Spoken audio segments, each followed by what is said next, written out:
When someone who's clearly showing signs of being unstable is charged with a crime, the prosecution has to shut down until that person is found competent to stand trial. But in Clark County, there's a problem that's been going on for 2 decades. It can take weeks, sometimes months to even get evaluated. It's gotten so bad that the government is literally fining the government tens of thousands of dollars with no end in sight. Review Journal reporter Caitlin Newberg has just written a feature on the troubles in competency court. She's here to tell us why it's so hard to fix and how this matters to our community. It's Monday, October 30th. I'm David Figler, and here's what Las Vegas is talking about.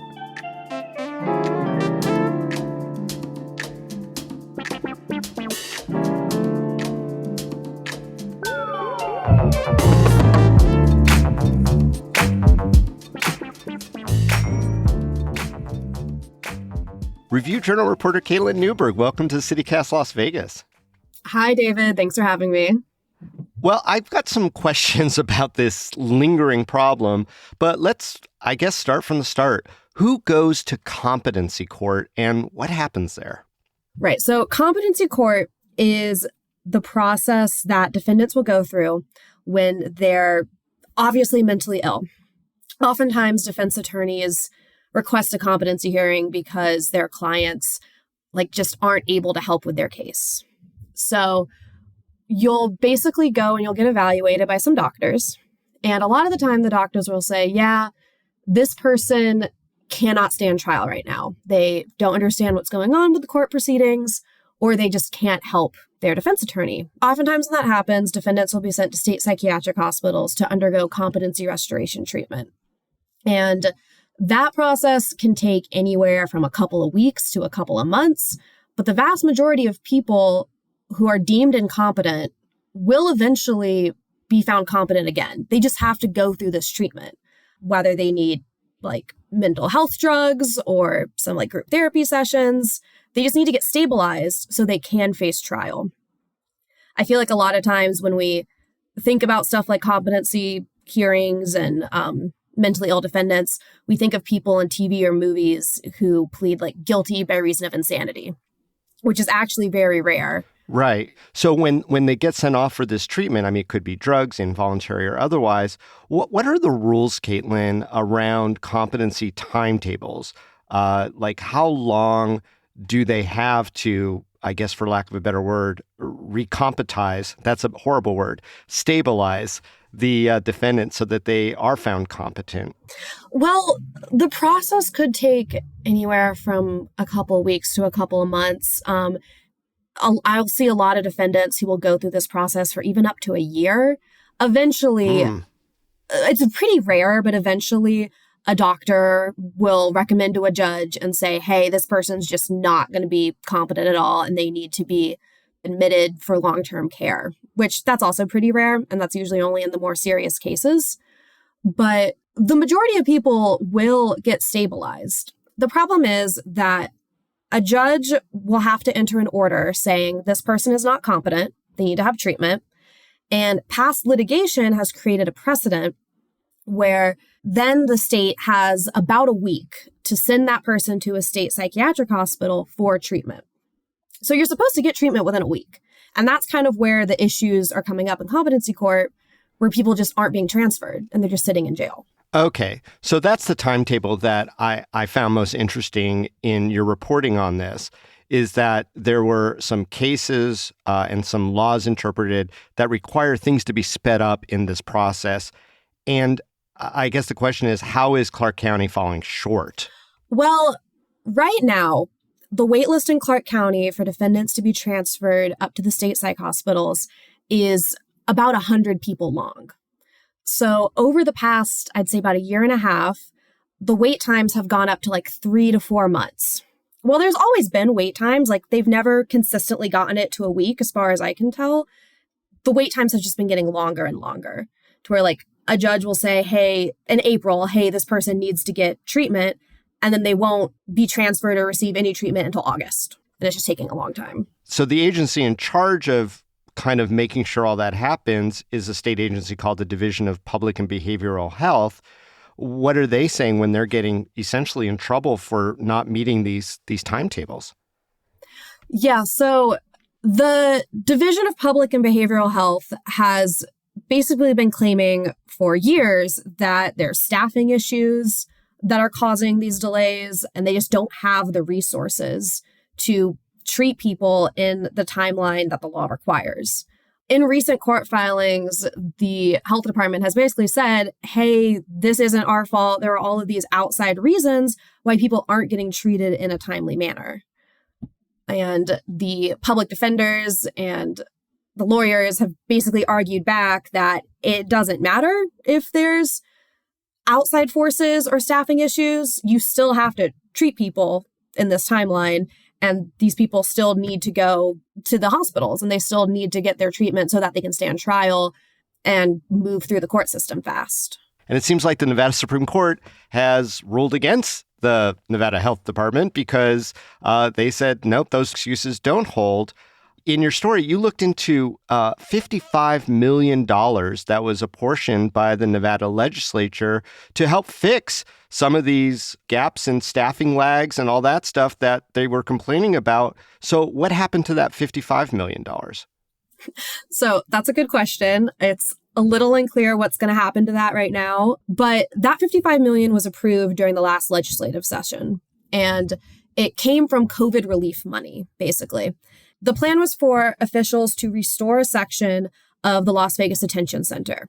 And they were going to turn one of the wings in the city jail into basically a psychiatric center or a psychiatric ward.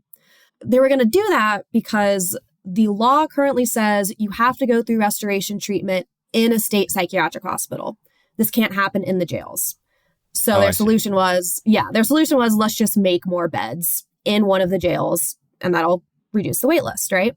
The problem is the state health department went to the legislature the other week and they said, hey, this renovation project at the city jail is no longer feasible. We can't do it in the timeline, and we're not going to be able to make any new beds.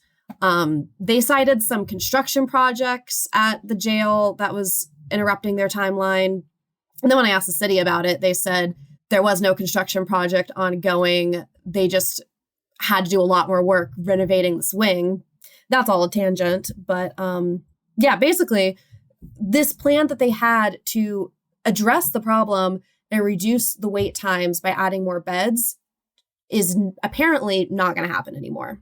Instead, the health department wants to create some general mental health programs at the county jails, which they said would help reduce the times that people would have to go through the restoration treatment. But the lawmakers during the finance committee meeting were pretty skeptical if that was going to actually address the root cause of this problem. So, Caitlin, is that $55 million still around, or is it uncertain? So from my understanding of it, the $55 million is no longer allocated to this project. So it still exists, but it's no longer basically assigned to the renovation. Instead, the health department's asking for something like $15 million for the general mental health programs at the county jails.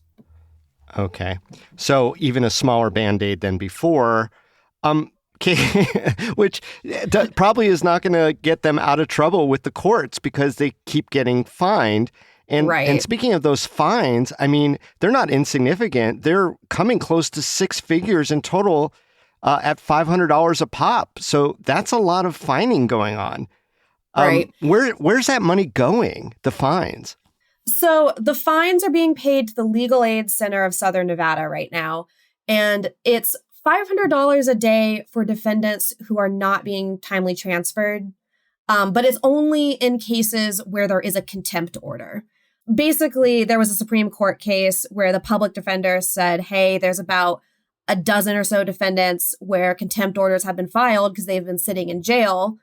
And the judge has issued the contempt orders, but the health department is trying to fight this. The Supreme Court allowed the contempt orders to go forward.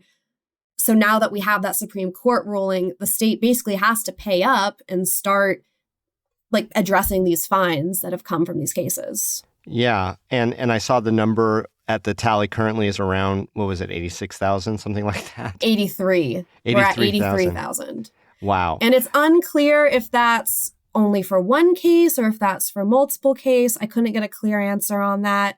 But I do know the state has recently paid $83,000 to the Legal Aid Center of Southern Nevada because of the contempt orders, with more fines being possible in the future.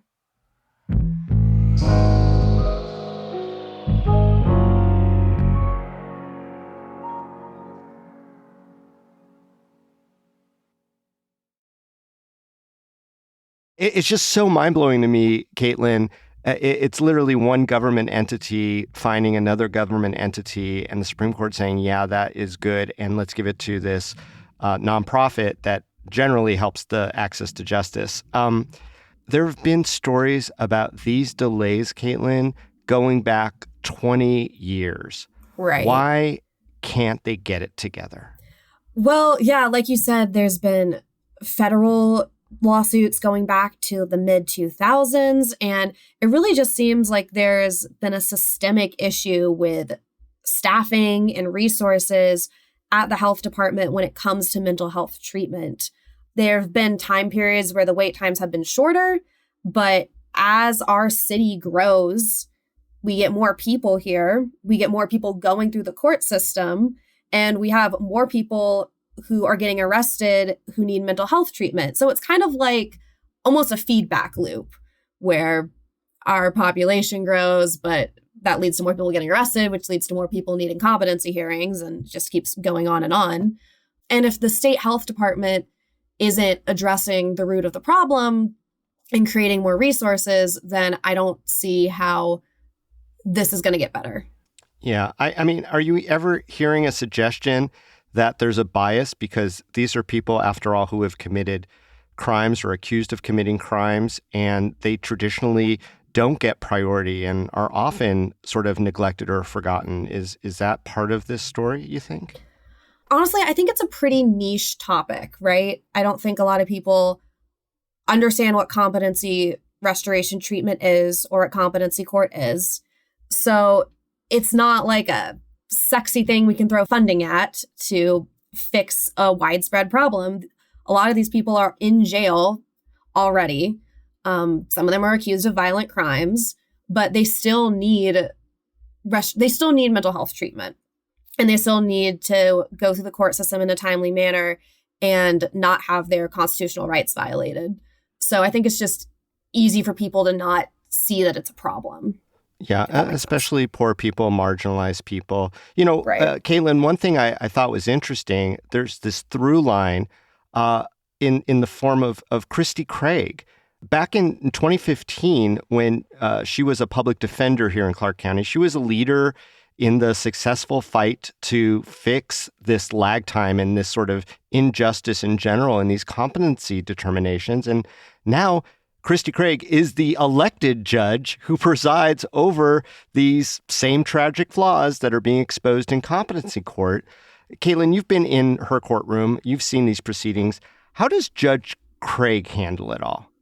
Yeah. Well, she's the one who's issuing these contempt orders in the first place. Well, there you go. So she's the one who has agreed with the public defender and said, yeah, we should be holding the health department in contempt for not transferring people. From going to these hearings, I get the sense that she is also frustrated with the process. I reached out to her for this story, and she declined to comment just because of her current position as a judge, you know? Sure. But she does have a history with the public defender's office, and it's obvious that she cares a lot about competency court and about like treating these defendants. And it just seems frustrating from all sides that these delays have been going on for so long.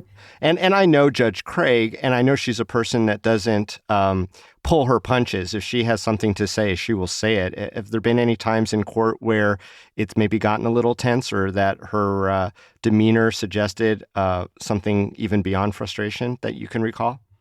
Yeah, well, last Friday, or the Friday before this story came out, I was sitting in competency court, and there was a case where the state health department wanted to keep somebody in treatment for longer because they were like, oh, this person, we're almost there. He's almost going to be found competent, right? And Judge Craig instead had to rule that no, this person needs to be released from custody because they were delayed treatment for so long that now their sentence had run out, basically. Like they got sentenced for a gross misdemeanor and now their time had run out.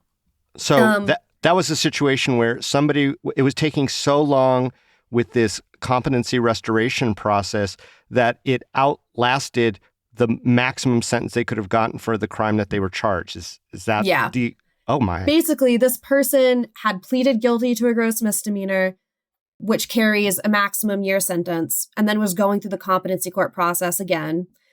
And the state wanted to keep them in for longer, but it had already been a year. They had served out their maximum sentence. So Judge Craig instead had to say, no, we need to release them. They have to go to a different facility now. Well, I mean, that's a very stark example, but you've also reported on people who are literally dying in custody while they're waiting to complete this process that was mandated to happen much, much faster. Was there anything about those stories or even other stories that just was really stark to you as a person who is basically memorializing all this? Yeah, so we found 2 cases where somebody had died before they were transferred to get their competency restoration treatment. And one of them, this guy was allegedly beaten to death by his cellmate while he was in Clark County Detention Center weeks after he had been ordered to be transferred. If you read the arrest reports from that homicide story, it seems pretty clear that this inmate who was killed was mentally ill and had issues with his cellmate, and that might have been what led to the confrontation. And he wasn't even supposed to be there. He was under the timetables that have been mandated. He was already supposed to be up into the state institution for he had treatment. Right. He was supposed to be transferred within a week, but it was 6 weeks after the order to send him up there. There's another inmate who had a history of schizophrenia and like blatant mental health issues. He was ordered to go get treatment, but he was kept in the detention center for a couple of weeks. And it got to the point where if you read his autopsy report, he had stopped eating. He had been seen for forcing himself to throw up until eventually he was found dead in his cell. By the time they found him, like rigor mortis had already set in. It was really, really terrible. Oh, God. It just does sound like, here's somebody in a mental health crisis, irrespective of whatever he was charged with and just being neglected. And I guess that just leads to the ultimate question here. I mean, cases that require a competency hearing, they're a pretty small portion of the overall cases that move through the Clark County justice system. Are these delays something that says something about the bigger system, you think, Caitlin? Yeah, I think it shows that, like a lot of different aspects of the criminal justice system, especially in Southern Nevada, there's just a lot of cases that people have to go through, and there's a lot of backlog. You saw this over COVID with murder cases. There was just dozens and dozens, and cases getting delayed for years and people not standing trial for years. It just shows that a lot of people are getting arrested. And there's a lot going on, and we might not necessarily have the resources to address everything happening with the courts. Yeah. Are you getting any interesting feedback from the community on your reporting about this issue, or are you going to keep reporting on this one? I definitely want to keep reporting on it and see how this goes. I wish more people cared about this, honestly. It's just, like I said, it's just a niche topic that's kind of hard to explain. And sometimes it feels like it's hard to get people to care about defendants who are mentally ill. Like a lot of these people, some of these people are in here for violent crimes, but a lot of them are just facing misdemeanors or gross misdemeanors for crimes that relate to homelessness or trespassing or drugs, and sometimes it's hard to get people to care about that. Well, Caitlin, we're going to keep following your reporting on this, and thanks for joining us, Caitlin. Thanks for having me.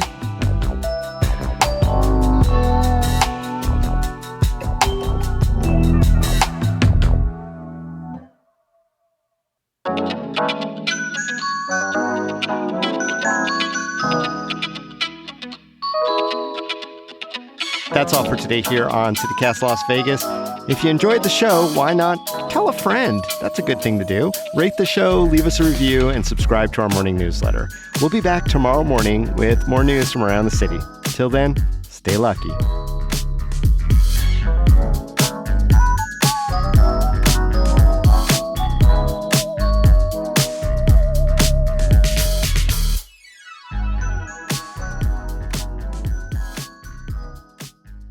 And at the end of that, she did say, like, we're going to have a discussion about why this happened. Oh, that's never a scold you want to hear from a judge. No, it's not.